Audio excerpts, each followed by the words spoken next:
Hello and welcome to the all new, all different number one comics podcast, episode number 48. 47 more times. Only 47 more to go. 46 now, so 46. Enjoy the countdown. That's Bob. Say hello, Bob. Hello, Bob. I'm Dan. I did it backwards today because, why not mix it up a little and have some fun, I guess. I got to introduce myself. I don't care when I get to do it. I got to do it. As fine. long as you get to do it. Yes. That's the most important thing. I agree. Bob, we are a weekly comic book podcast.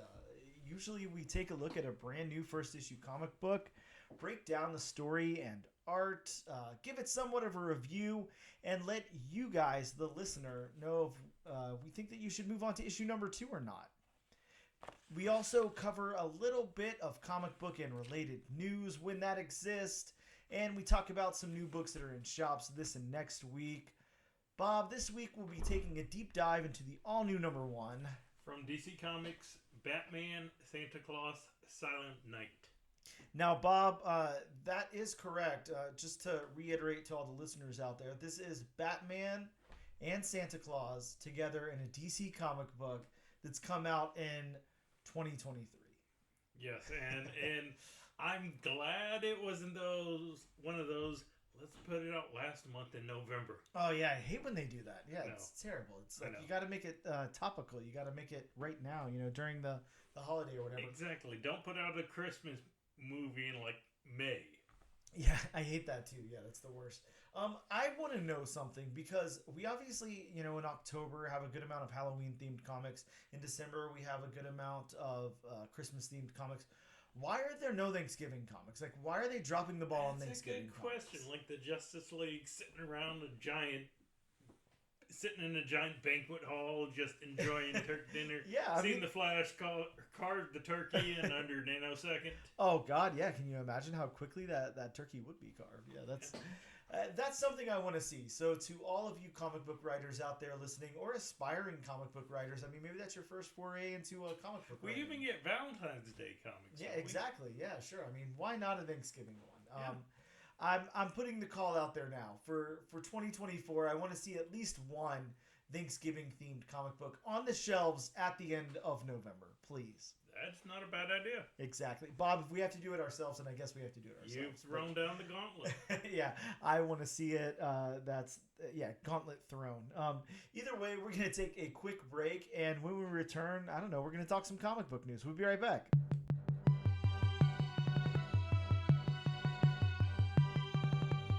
And welcome back to the all-new, all-different number one comics podcast. Again, I'm Dan, that's Bob. Bob, we're going to talk about some news. There's news. I don't know. There's some exciting news. There's some filler news. There's comic book related news. So, why the hell not talk about it? Right before we started the record today, we talked about a little bit of news that dropped in. Key Collector is reporting that the series Monster in My Pocket has been optioned for a film. So, Monster in My Pocket, of course, if you guys don't remember, it was a 1989 toy line. I can't remember who put it out. For some reason in my head it's Hasbro, but I don't know. It's probably not. Maybe it's somebody else. But Harvey Comics did come in 91 and put out a 4-issue series of Monster in My Pocket. It's so fun. I had some of the toys. I have this 4-issue series.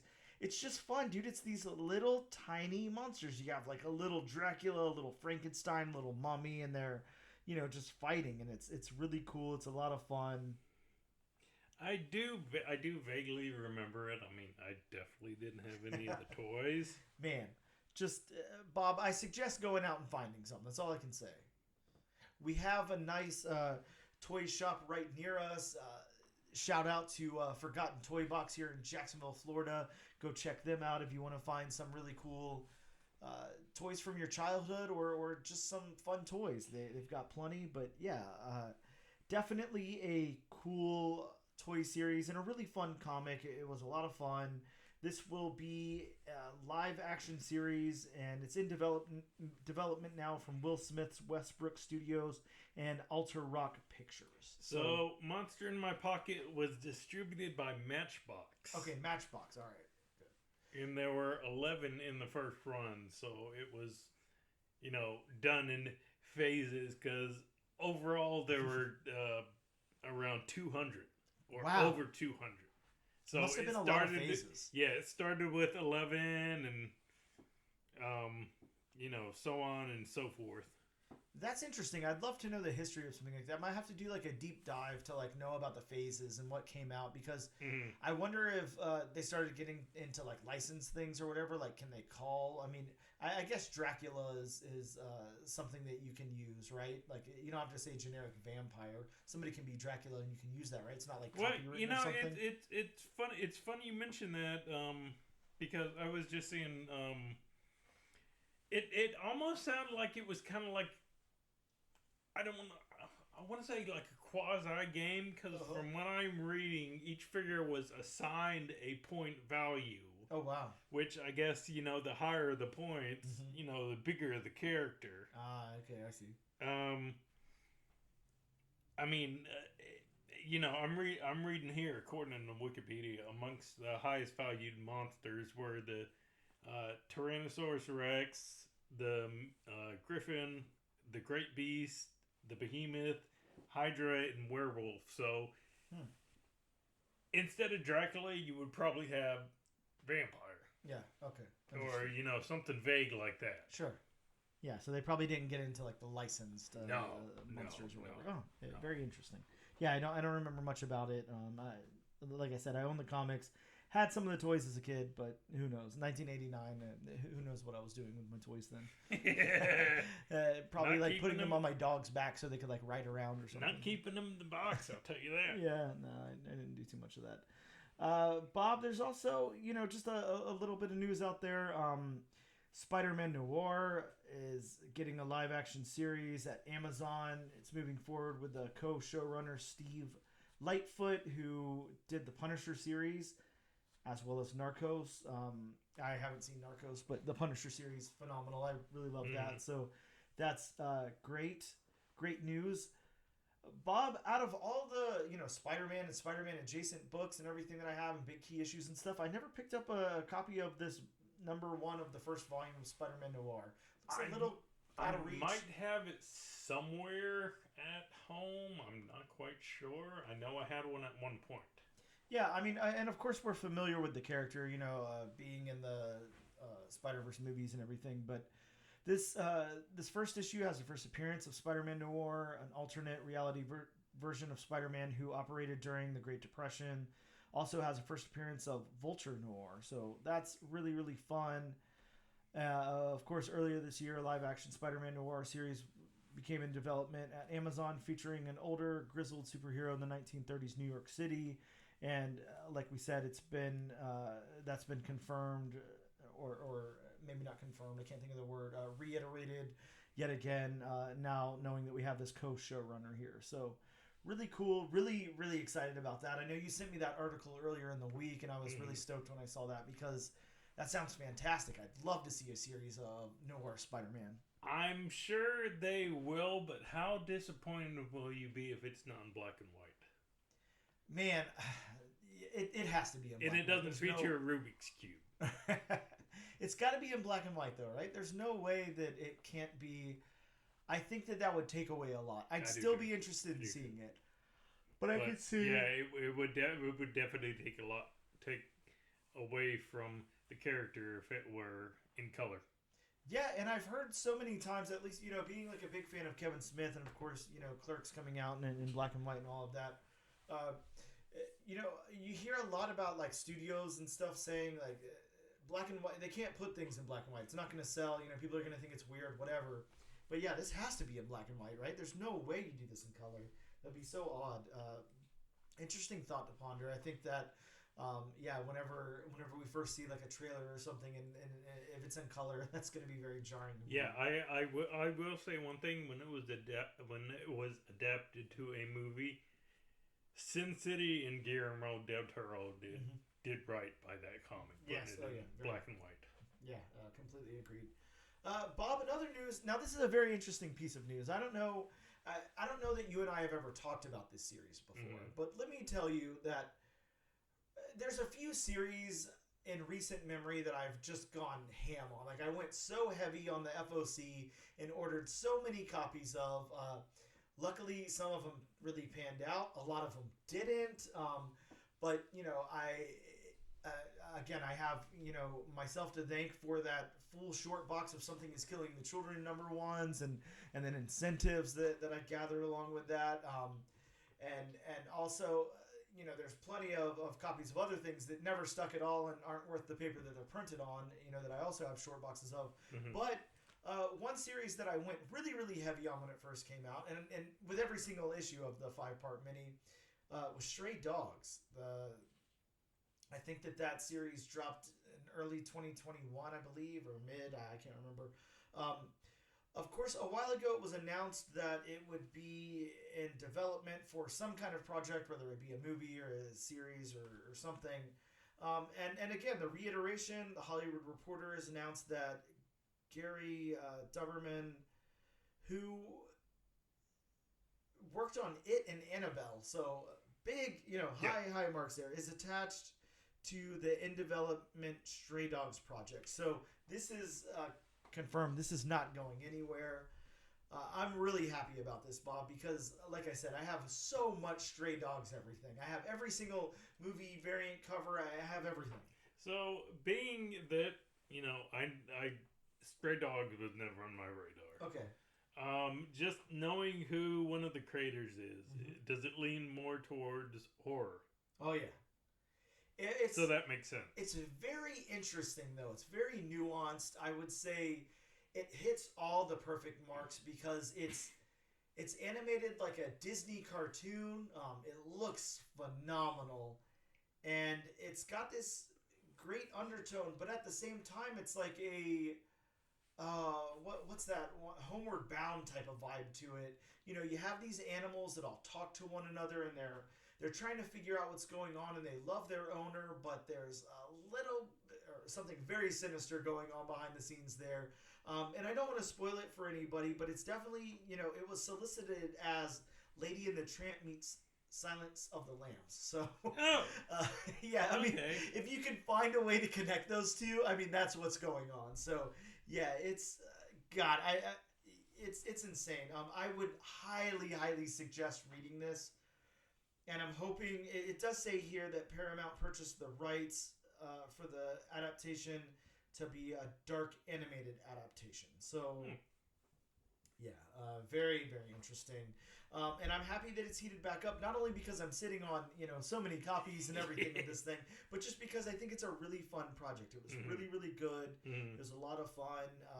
And Bob, I do have, I think right down over here, quite a few copies of the trade paperbacks I grabbed, when stores were doing exclusives and stuff like that. I grabbed quite a few copies of those. So you not only have a bunch of variant #1s, but you have a bunch of variant paperbacks. Oh yeah, so I'd be happy to lend you one of those trades so you could read it and check it out. But I really think you should. It's a lot of fun.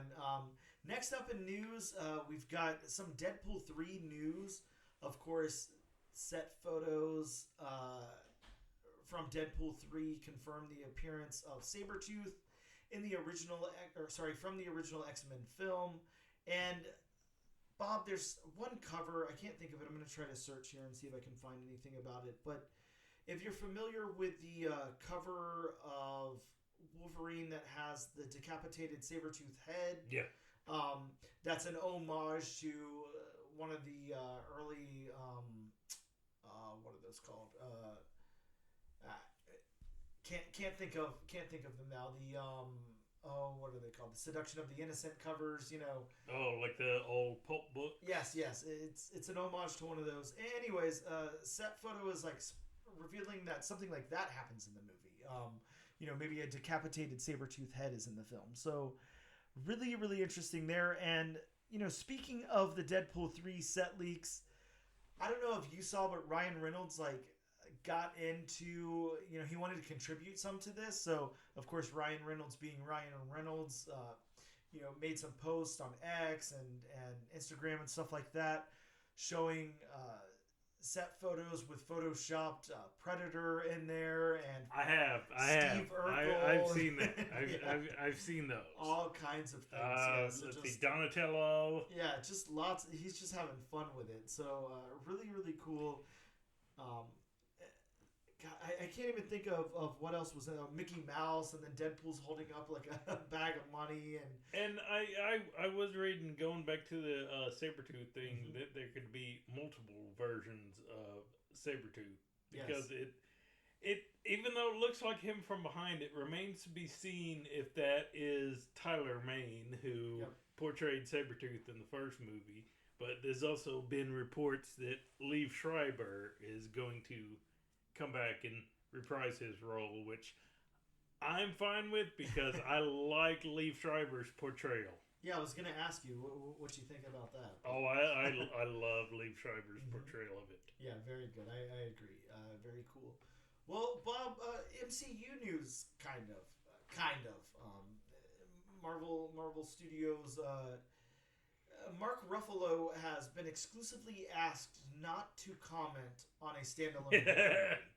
Hint, hint. Yeah, what the hell could that mean, Bob? He's not allowed to comment on There's this. going to be a standalone movie, but he can't comment on there being a standalone movie. Yes, specifically asked not to comment on that anymore. It's like, why didn't they tell Tom Holland, don't comment on if Tobey Maguire's in that Spider-Man movie? Yeah,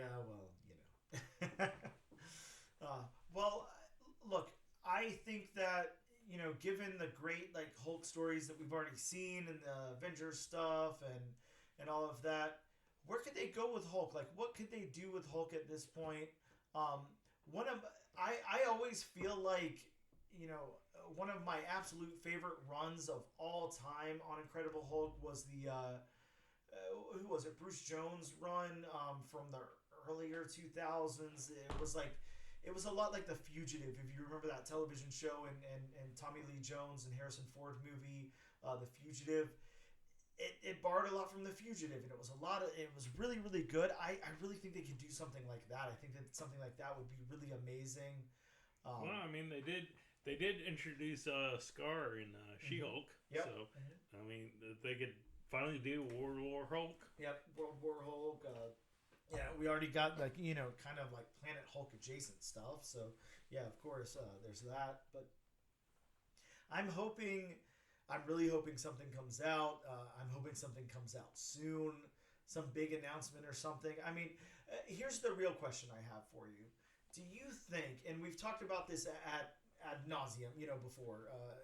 So I'll backpedal as little as possible, but we all know people talk about superhero fatigue. We all know people talk about comic movie fatigue. I don't know what you're talking about. Yeah, exactly.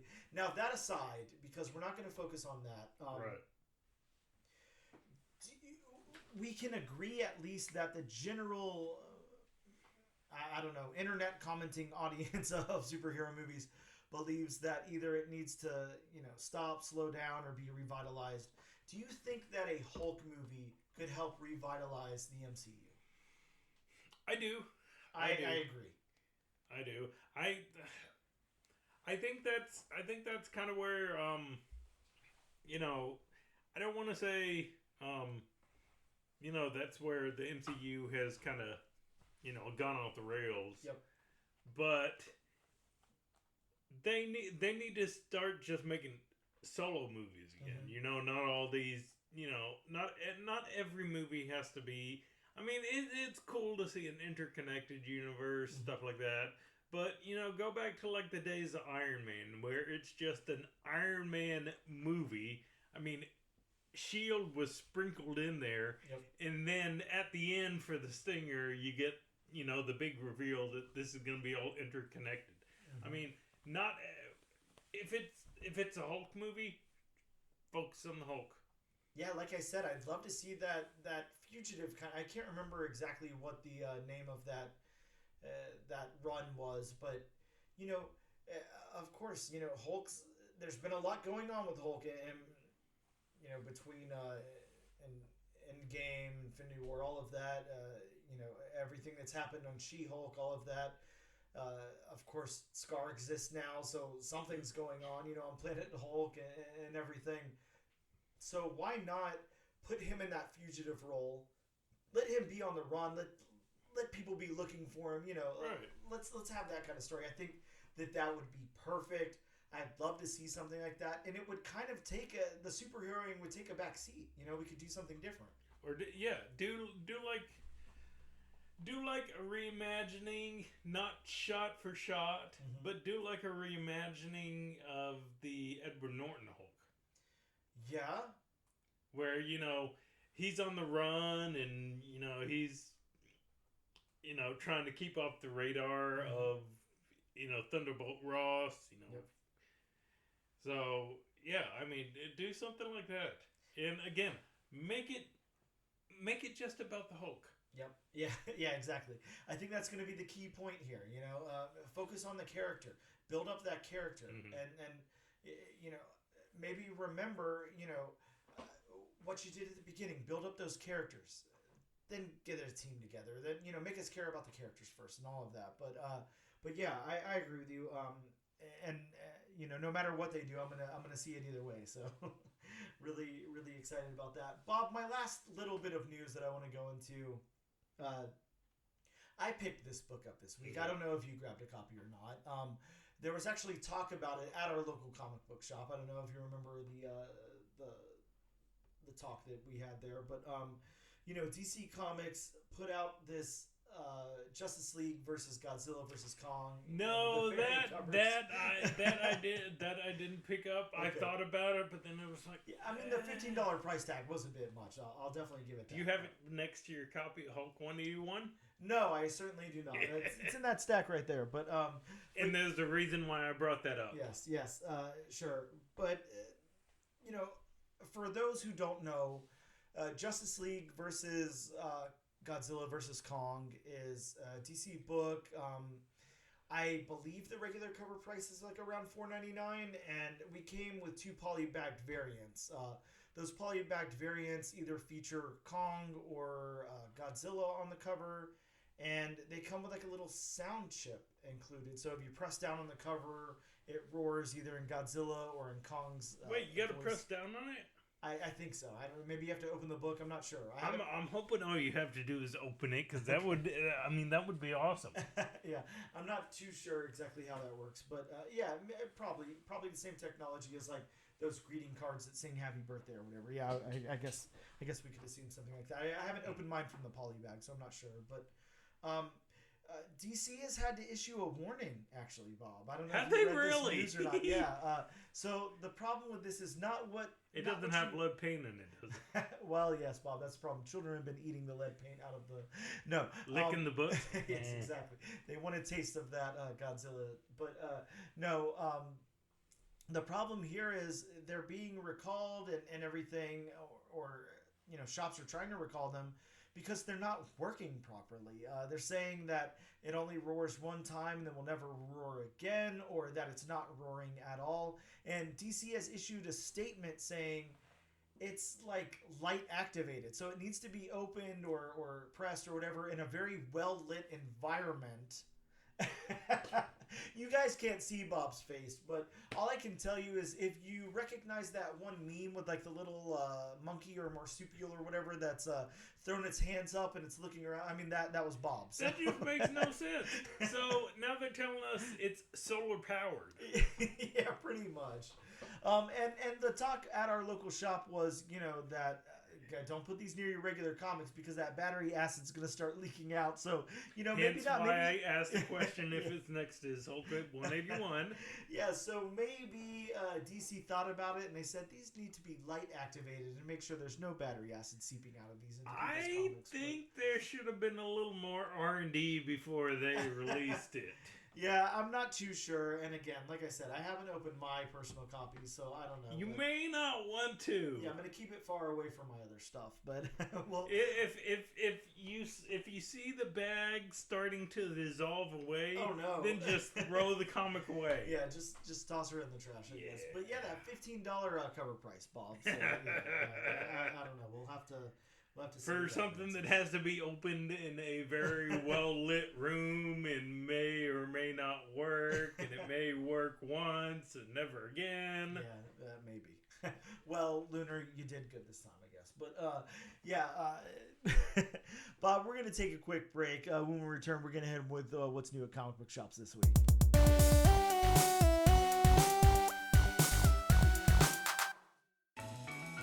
listen to albums start to finish? Do you love concept albums? Are you always the first one at a party to bring up King Gizzard? Say no more. The Album Concept Hour podcast has everything you need.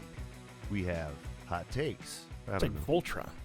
It's just like Voltron. It's like Voltron with jazz. This is emo.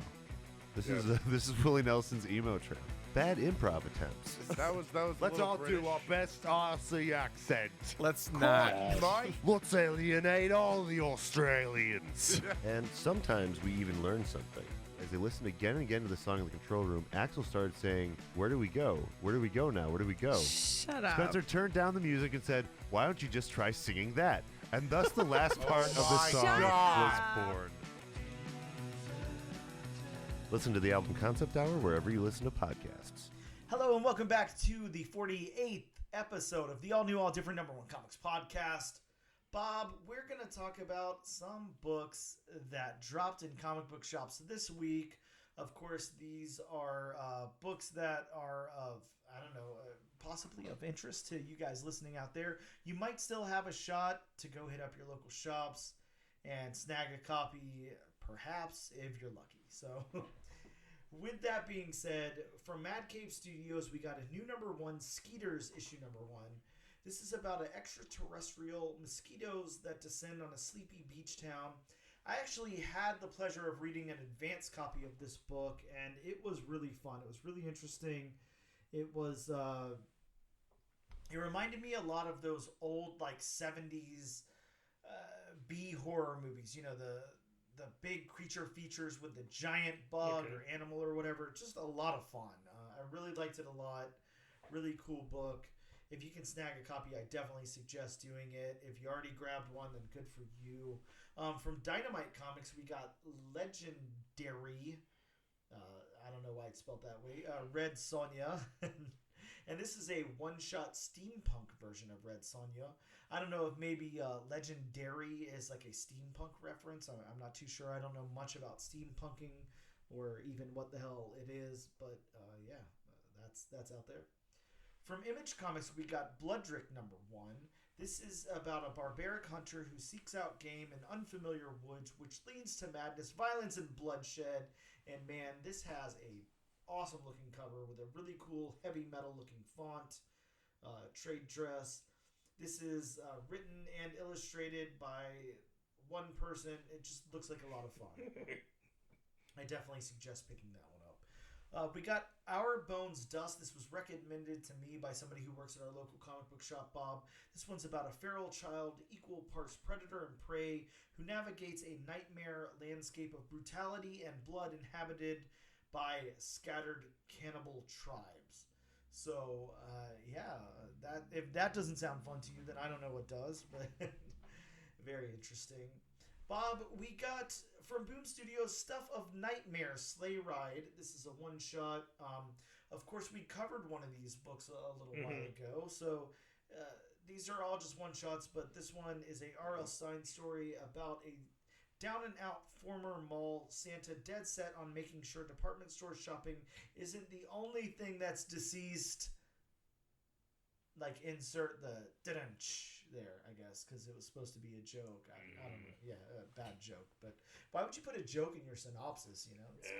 And a bad one at that. I guess that's pretty R.L. Stine of him, though. So we'll That is true. I guess. That is true. From Dark Horse Comics, we got Hellboy Winter Special Yule Cat number one. This is a one-shot holiday special with a giant cat. Speaking of giant animals, that is a big cat. Hellboy's pretty big already,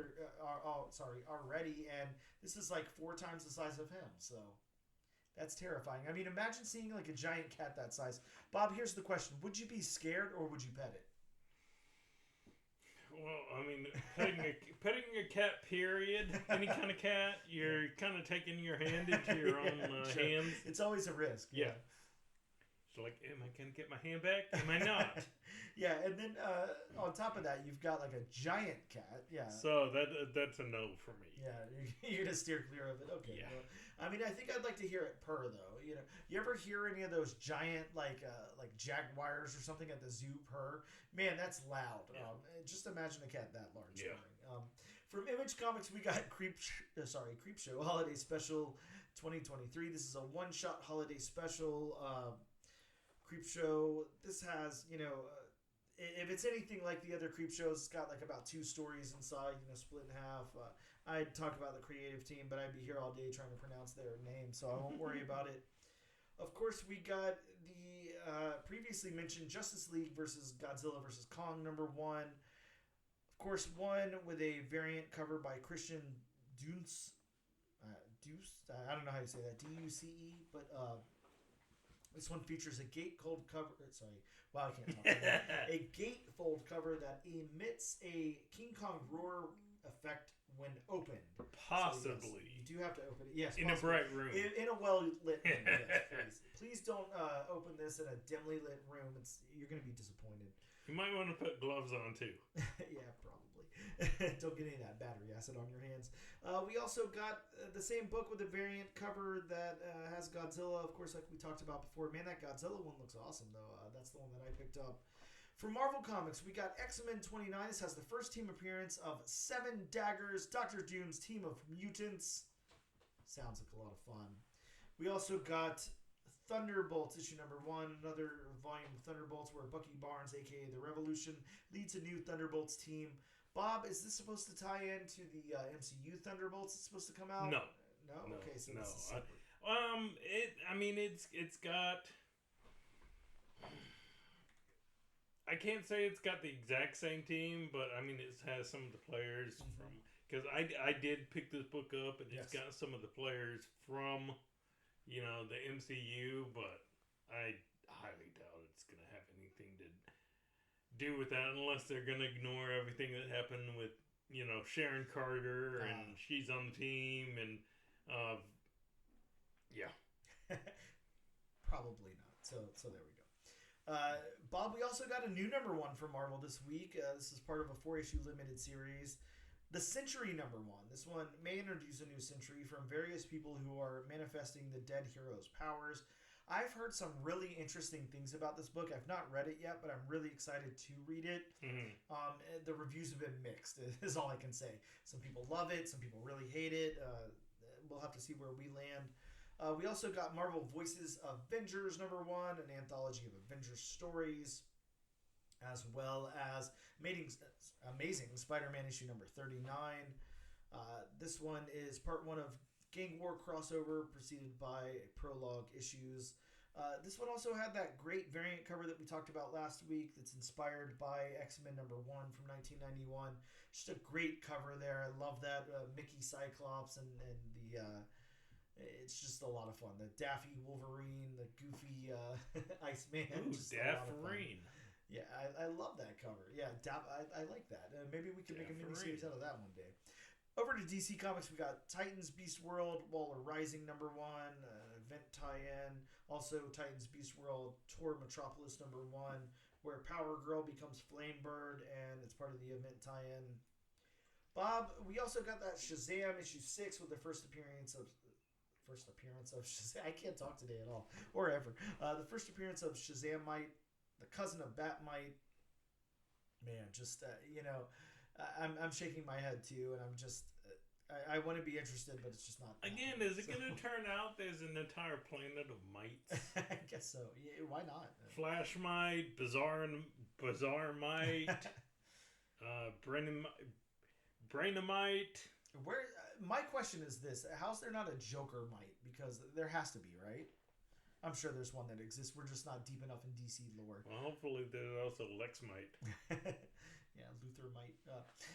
We also got the book that we're covering today, Batman Santa Claus Silent Night #1, a 4-issue limited series that sees Batman team up with Santa to battle monsters in Gotham. So those are the books that came out this week. Again, maybe you can hit up your local shop and try to score a copy and see if it's not too late. If you're in Jacksonville, Florida, hit up Gotham City Limit. They would absolutely love to pull one of these books for you. Or tell them that your name's Bob, and maybe they'll throw it in Bob's pool, and I don't know, Bob will pick up the bill for you, I guess.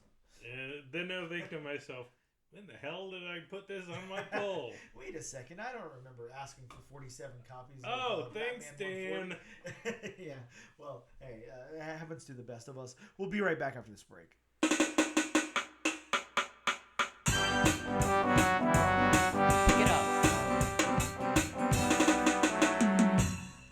back with episode number 48 of the all-new, all-different number one comics podcast. Bob, let's talk about the book we're covering this week. Is that what we do? I think so. That's what we're gonna do as we hijack this podcast and take over and talk about comic books. Because, I thought we talked about the birds and the bees. I don't know if you want to hear us talk about that, but if you do, tune in for a very special episode next week. Filmed before a live studio audience. Bob, this week we're going to be talking about DC's Batman, Santa Claus, Silent Night, issue number 1. I'm going to hit them with a synopsis from DC's site really quick, and then we'll go into the creators and then my synopsis. But first off, from DC, the Dark Knight partners with a not-so-jolly Saint Nick as Santa Claus is coming to town. The 4-part crossover event of a generation begins when a not-so-jolly Saint Nick hits Gotham City to investigate a brutal crime in the days leading up to Christmas. What manner of man or beast could have committed such atrocities?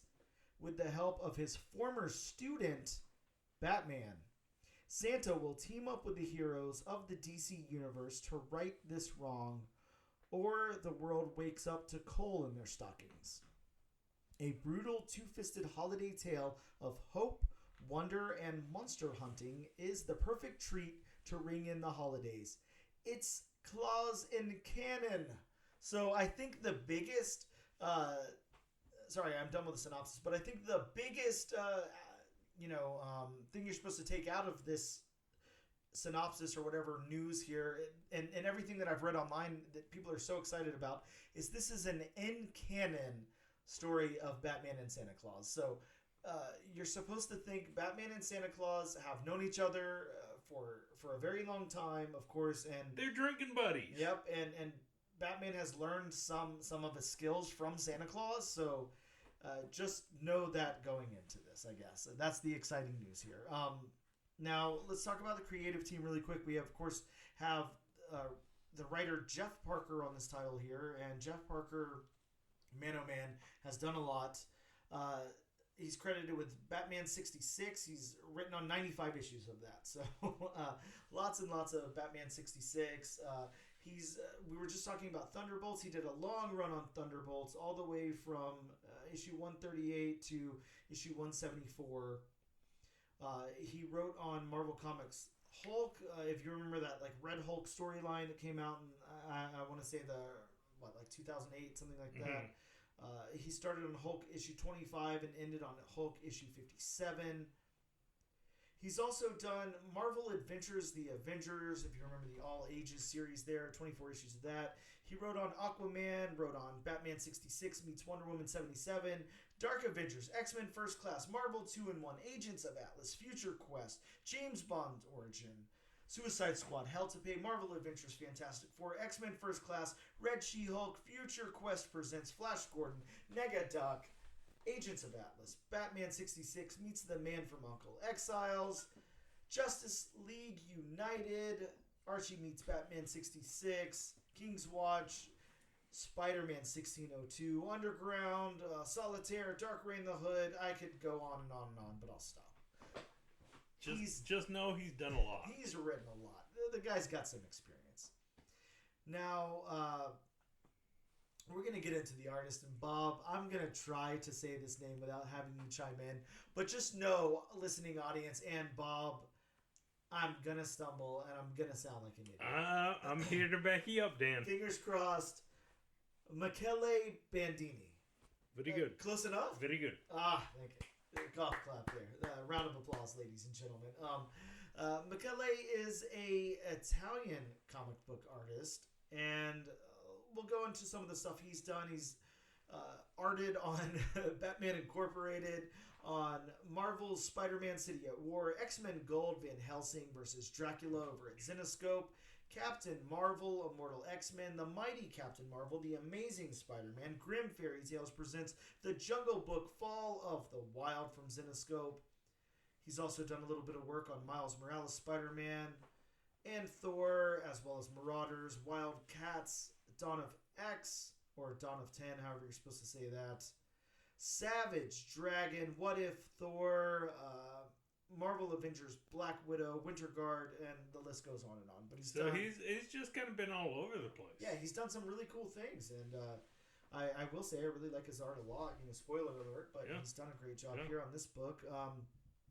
Also colors by Alex Sinclair, just to throw that out there, but we won't go into his backstory or anything. Which we know Alex Sinclair has done. Yeah. He's been around the block a time or two. We've heard the name once or twice, I guess. But Bob, let's get into this book. No, Bob, before we get into this book, let's get into my synopsis of this book. Oh, yeah. I know.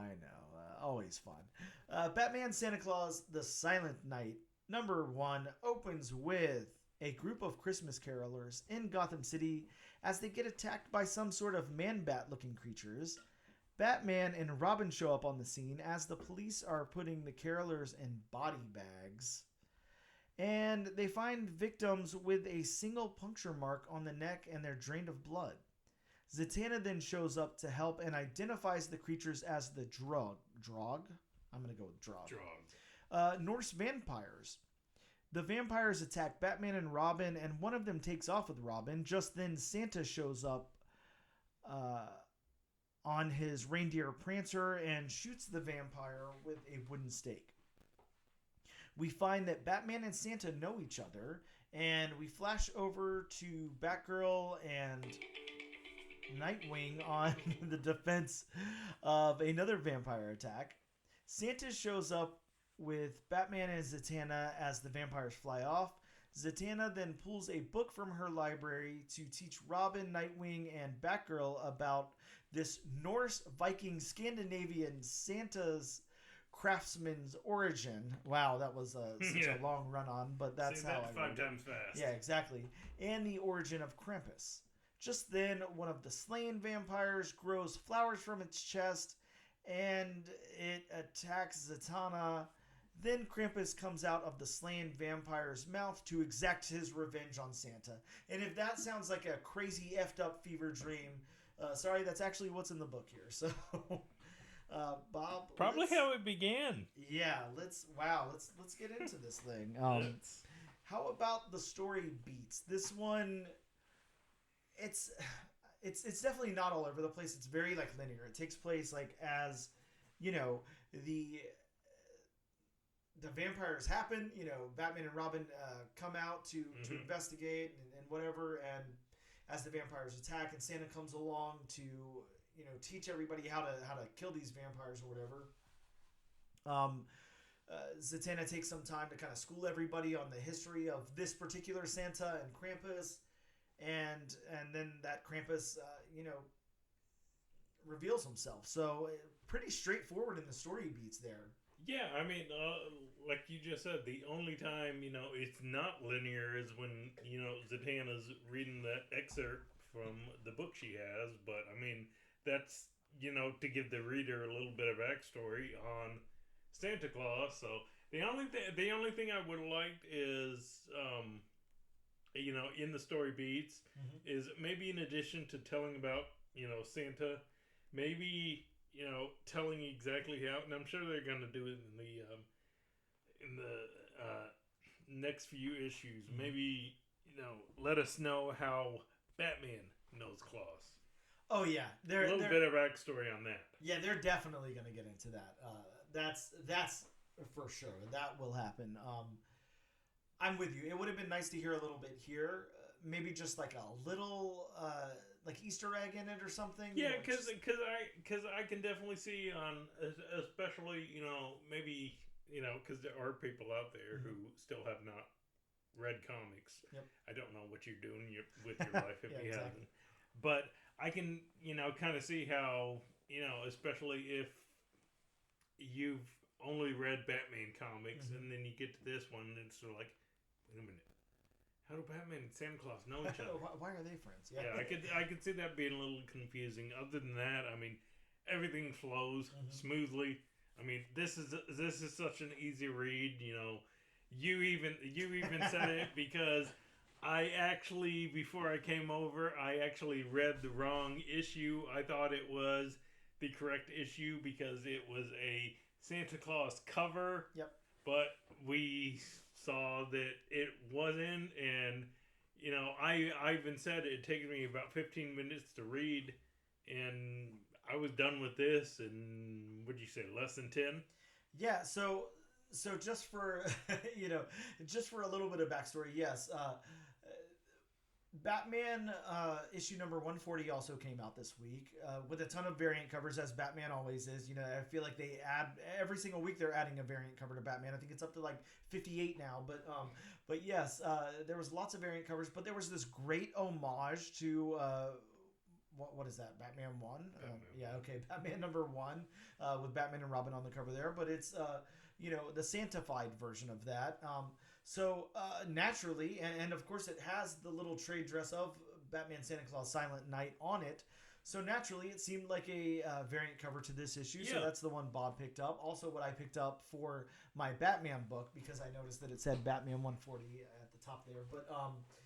But Bob read the Batman 140 and was like, wait, we didn't read the same book when you walked in the room. So yeah. So we said, shit, okay, well, how quick can you read this? You said about 15 minutes. I think it took you about 7. Mm-hmm. Very quick read. But I'm with you. I read it twice. Easy breezy. Quick read. Goes by very quick. And it's not because of lack of dialogue. I mean, there's a good amount of dialogue in this book. Everybody's talking. But, I mean, it just makes sense. You know, it makes sense that it flows would be nice and quick. It makes sense that character said something like that. Yep. Mm-hmm. Yeah, it definitely flows very well. I love the inclusion of Zatanna here and how she is kind of... I don't know if it's just going to be in this issue or if it'll be throughout the whole miniseries or what, but how she's kind of, our exposition. She's the stand-in for us to learn everything about the history and everything here. I like Zatanna. I think she's very underused in the DC universe. I think that her inclusion here was outstanding, and I thought, knowing that it had Nightwing, Batgirl, Robin, Batman, okay, it's just going to be the Bat family, but yeah, I love that we have Zatanna, so I think that's great. But yeah, the story beats, I would say A++, they did a wonderful job on the story beats. Of course, Mr. Jeff knows how to write a story. He's done it for quite a while and on some big titles and everything, but he's got a little bit of storytelling under his belt. Oh yeah, definitely. But yeah, done a great job with this. I'm happy they gave him a number 1 to work on over here. So how about the narrative then? How about the narrative of this story? It works very well for me. Again, it was such an easy read for me, or super easy read for Bob. Narratively, it takes kind of, Batman and Robin, goes into Zatanna, goes into that storytelling mode, and then we have a little bit of like audience POV, I guess. But yeah, it's the narrative is done really well here. Some outstanding storytelling. What about you, Bob? Do you have anything else to comment on the narrative? You nailed everything on the head. Yeah, I hate to make this one so short, but it's gonna be hard. I've noticed the better written they are, it's just we kind of breeze through them because there's not much to critique. But this is written very well. How about the dialogue? We had some pretty big voices in this book. Of course, Santa, Batman, Zatanna, Robin, Nightwing, Batgirl, Krampus at the end. How did you feel about everyone's dialogue? Did they have individualized enough voices? Like, what did you feel? Yeah, and like I said earlier, I mean, all the dialogue was stuff, that those people would say. I mean, at the very beginning, when Batman and Robin are looking at the scene of the, Christmas carolers under the sheets, Robin says, I guess whoever did this doesn't like Christmas carolers. And then you had Batman who kind of chides him saying, don't say that out loud. Just get to the point where you think it. Yeah. And it's exactly. Like, that is definitely something Batman would say. Oh, yeah. And that is definitely something Damian Wayne would say because he speaks his mind. Yep. Yeah, exactly. Yeah, I agree. He's written the tone of these characters very, very well.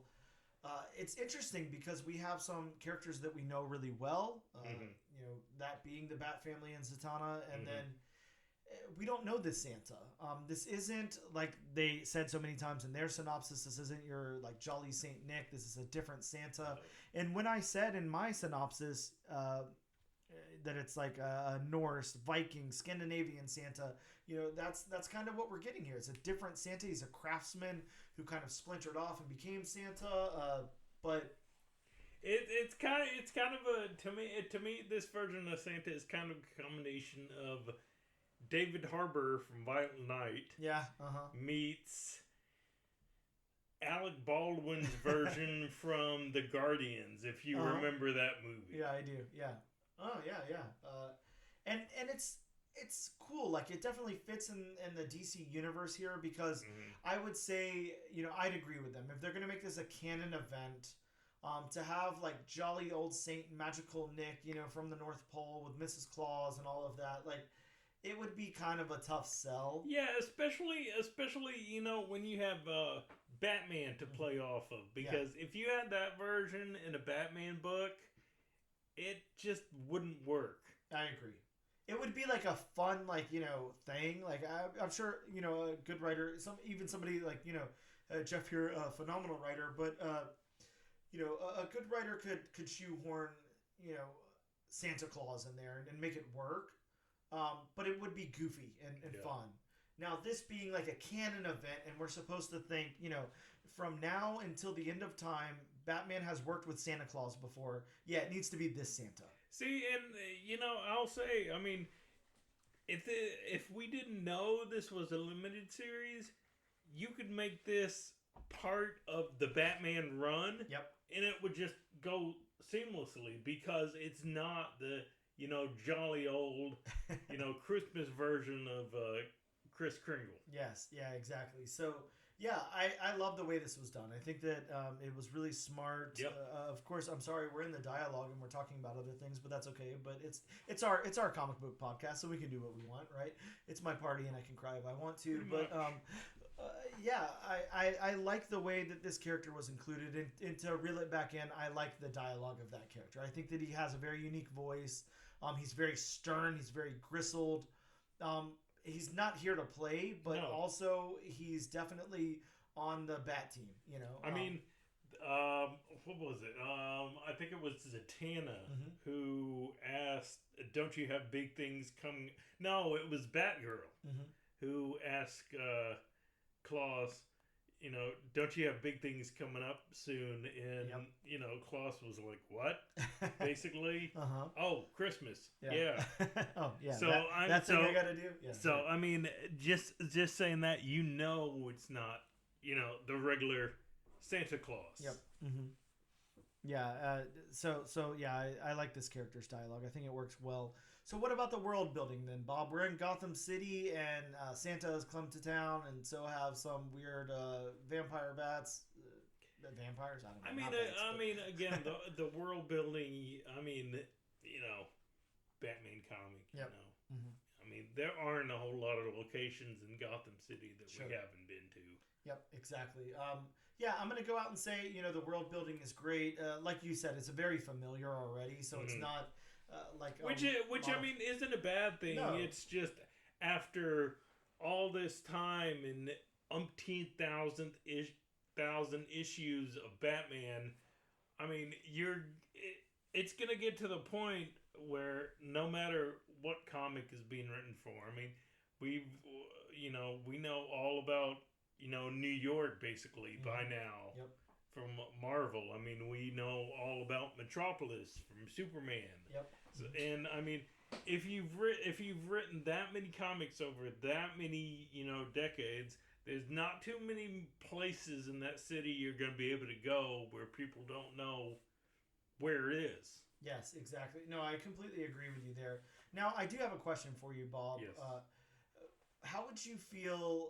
Would you feel different? I guess is how I could frame it. If Batman and company were to go to the North Pole, if this took place on the North Pole, I would. Okay. Yes. I mean, not that it could. I mean, obviously the story would have to change some. It's not like we could have vampires attacking carolers on the North Pole, but you know, if the circumstances were different. Just because, you know, that's a location or at least I've never seen in the DC universe. I don't know if they've ever gone to the North Pole in the DC universe. I mean, it's the DC universe. I'm sure they've gone everywhere at this point, but or a version in the multiverse. Yeah, exactly. but I'm with you. Yeah, I'll just go ahead and say, it wasn't a huge task for Jeff and company here to flesh out the world of Gotham, but they did a good job either way.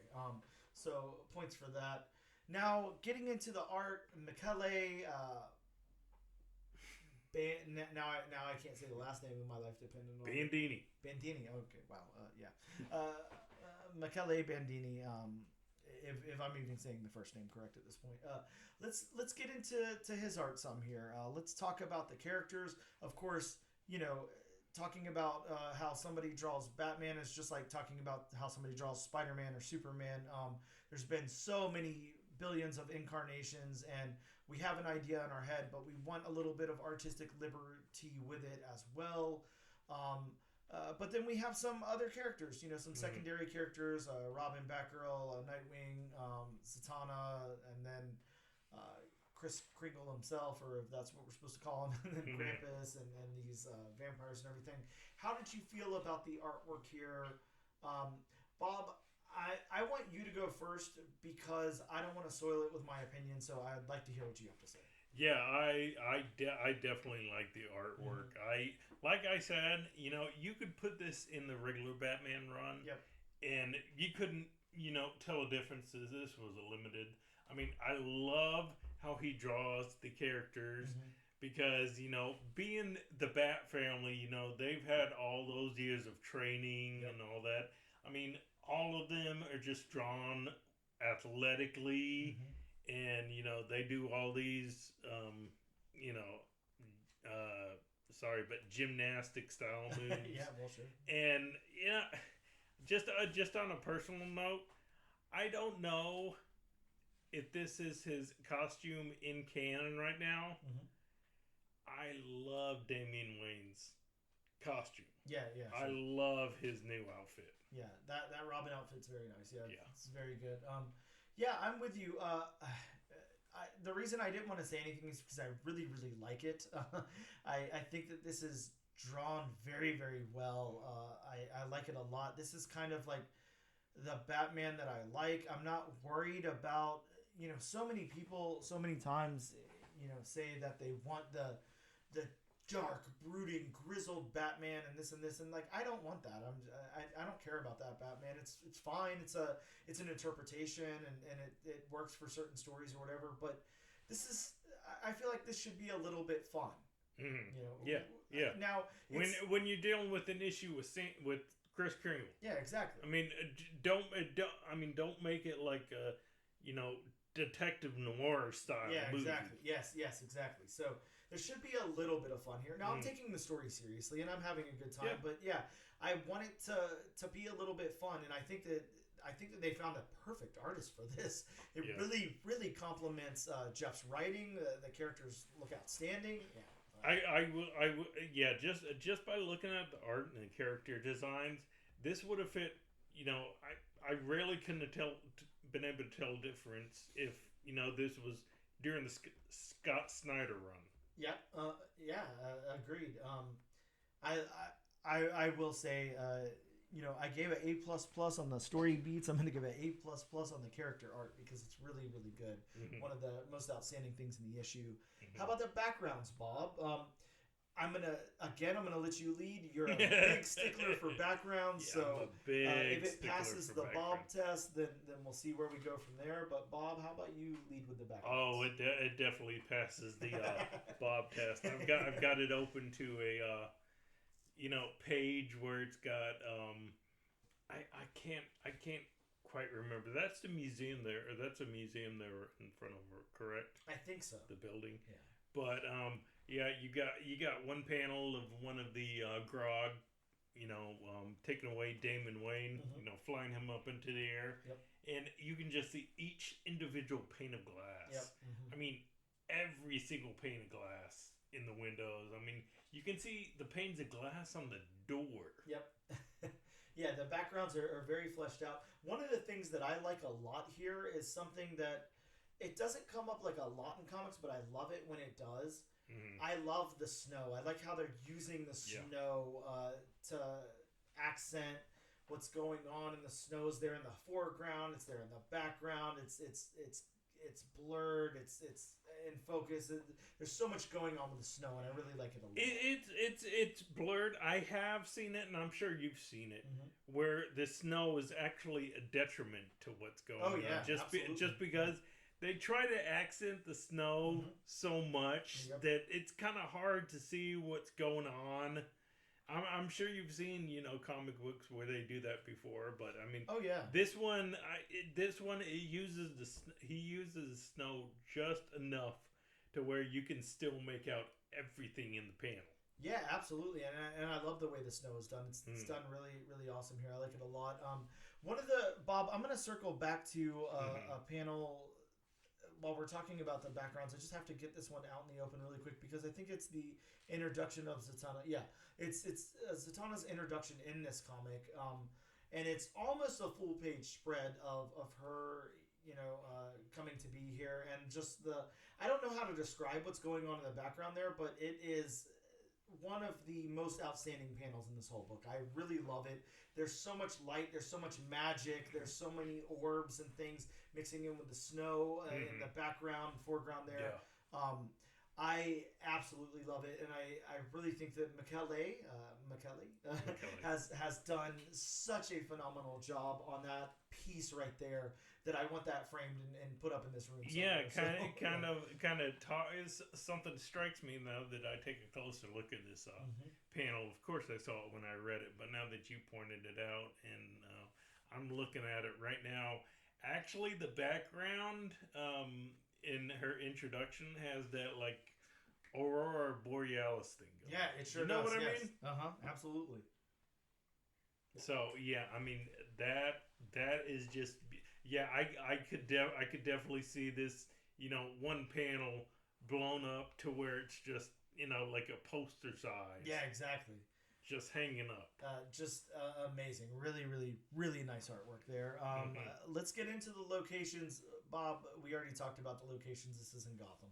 We're in Gotham. We get a little bit of, whenever Zatanna is schooling everybody on the history of the Santa and Krampus characters there, we get a little peek into that world, but this is... More or less you get, the museum, the cemetery. Yeah, this is in two locations.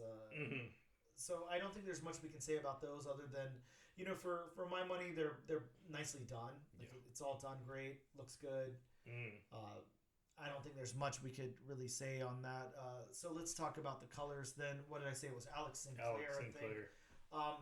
For me, the colors pop. The palette works really, really well. Yeah. It works in junction with the art and the storytelling. I don't know. I mean, this is... it's going to be hard to say anything that I didn't like about this book at all. I think the colors work really, really well. Yeah. I mean, like I told you, I mean, that one panel has the Aurora Borealis thing going on. I mean, we've got the panels where Zatanna's reading from her book. Yep. And, I mean, it looks like the pages are coming to life. Uh-huh. I mean, and I love that because it's a tiny bit muted in comparison to the action panels in the book. Yep. But it, like you said, it comes to life. There's like a light in the eyes of everybody and everything. It's really, really nicely done. Outstanding. So I don't know, Bob. Kudos to Jeff, to Michele, to Alex. Everybody really pulled this thing off. This was done really, really well, and I think that it needed to be if they wanted to make Batman and Santa, a canon event. Yeah, because I could when we were picking the book last week. Yep. I definitely thought to myself, okay, this better be done by a great team. Yes. Or else this could go south, no pun intended. This could go south this really could go North Pole fast. Really quick. Yeah. Yeah. But, I'm with you. This could only go one of two ways. There was no in between. This could either be outstanding or really, really stupid. Yeah. and luckily for us, it was outstanding. This is really good. So... to exit the review portion of it and give your recommendation, I think that it's pretty easy to say I will absolutely be picking up issue number 2. I think you will as well, but I'll let you say it in your own words. Oh yeah, I will be picking this up, and I highly recommend, if you're on the fence about reading this, go out and buy it. Yeah, absolutely. Anybody sitting on the fence on this one, go out and get a copy. It's really, really good. It's a lot of fun. I think it's going to do well. It's a Batman title anyway, so it should do fine. But if you thought, I don't know, this sounds too campy, it sounds stupid, I don't care about Santa and Batman meeting up, yeah, you do. This is really fun. And I mean, just to expound on my point, I said about this could either be really good or it could go south really quickly. Yep. An idea like this, where it's supposed to, where it sounds, lighter and funner, it could have gone south really quickly. It could have been an outstanding story. But if you didn't have an outstanding artist to go with that outstanding story, then I don't care what kind of story. I don't care if it was the easiest read in the world. If you don't have that artist that can get your ideas and story across, then it's going to fall flat. And again, especially a story with Batman teaming up with Santa Claus. It doesn't seem like it, but Bob's right. The stakes are very, very high, actually. It takes a special team to pull this off, and the right tones have to be achieved and all of that. And to obtain that, you have to have the right people in place. You have to put the right team together. Yeah, of course, Dan and I have our personal favorites as far as artists and writers. Sure. But not every artist and writer, artists especially, are cut out for, Alex Ross isn't cut out for horror books. Yep.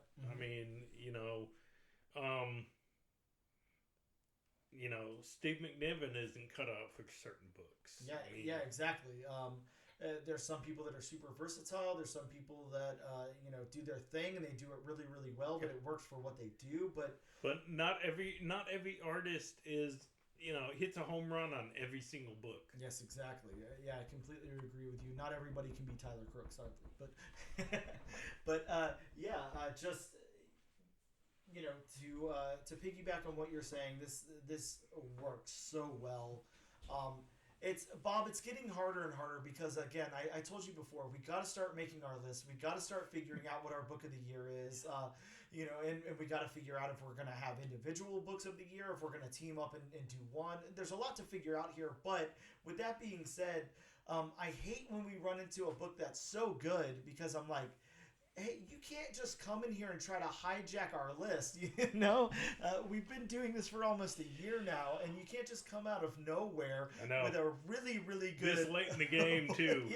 And make me reconsider what my number one pick's going to be. But, I would definitely say absolutely pick this up. If you've not picked this up yet, what the hell are you doing? Stop right now, pause the podcast, go pick the book up, and then resume after you've read it. But, yes... Please pick this book up. It is outstanding.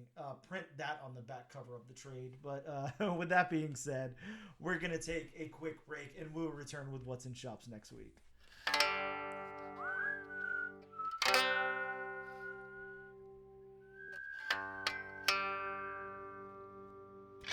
And we are back with episode number 48 of the all-new, all-different number one comics podcast. Bob, why don't you hit them with some new books that are dropping next week? But first, it's now disclaimer time. It's now disclaimer time with Bob. We really need to put that to music. I say for the new year, I record a bit. I might do the singing. I might not. Who knows? I don't know if I want to hear. I don't know if people want to hear that. They certainly don't want to hear me sing, but here we go. But as always, these are just a few of the books that are, I guess, a few of the notable books, I guess you would say. Yeah, I guess so. Coming out for next week. And this is only one resource. So if you want a more in-depth list, please consult elsewhere. Consult your local comic shop. Ask them what's coming out, and if they can read you a synopsis, and what the price is, what the barcode is, who it's written by. Exactly, and like Bob said, if you're here in Jacksonville, Florida, like Bob and I are, you can hit up Gotham City Limit on Southside Boulevard. Ask for Jonathan, ask for Ian, ask for Ben, and definitely ask them if they can read those barcode numbers for you. Well, Ian may be not available for a while. Okay. Well, at least ask the other two then. Remember, Gotham City Limit's more than just a comic show. Take it to the limit. So, starting off the list, from DC, we have Batman Gargoyle of Gotham #2. Oh, God, Bob. More Batman. This one's got the first appearance of Moth-Er and the Virgin. So, we have Moth-Er and the Virgin. Yeah. Okay. Going to Marvel, we have Punisher #2. This one's got the first appearance of The Offer, a crime lord. And a really fun cover, so there's that at least. The Offer does not sound like a crime lord. Yeah, true.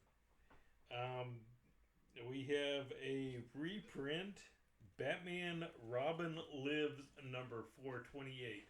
So, Dan, tell them exactly what this is. Yeah, not quite a reprint, but it's how do you explain this?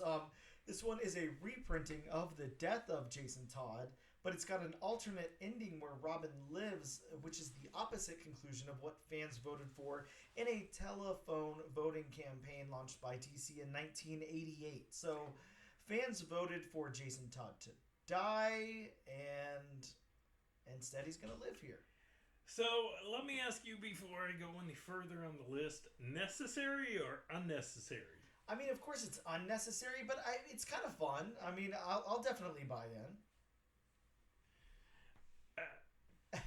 Personally, I have no opinion whatsoever. I Sure. mean, as long as he's still the Red Hood.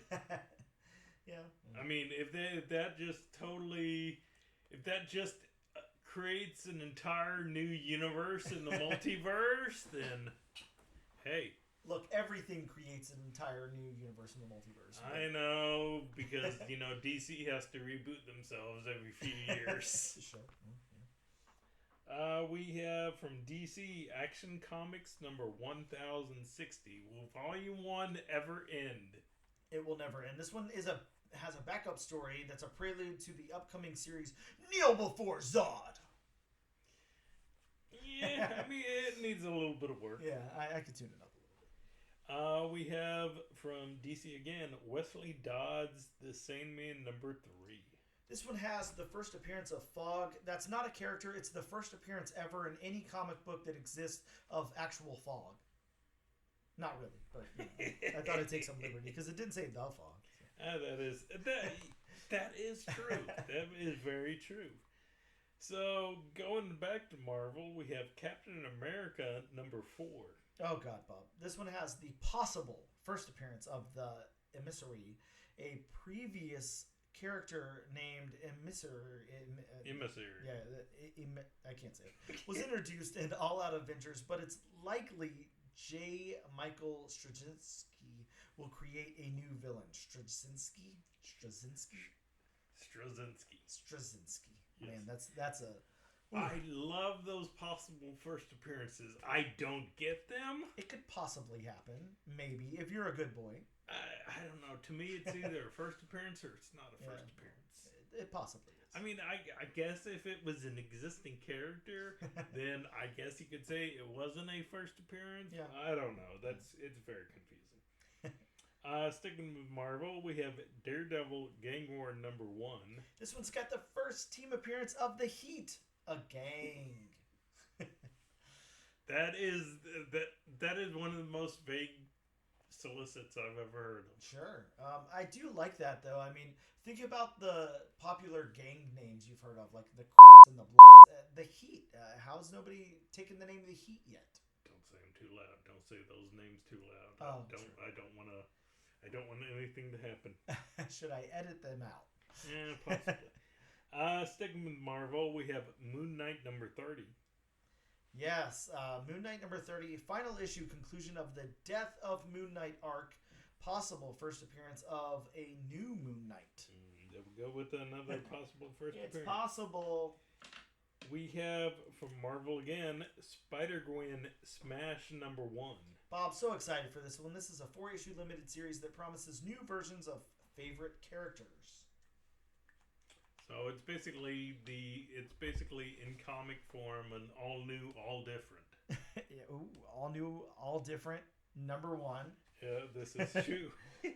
And finally from DC, we have DC's 'Twas the Night Before Christmas number 1.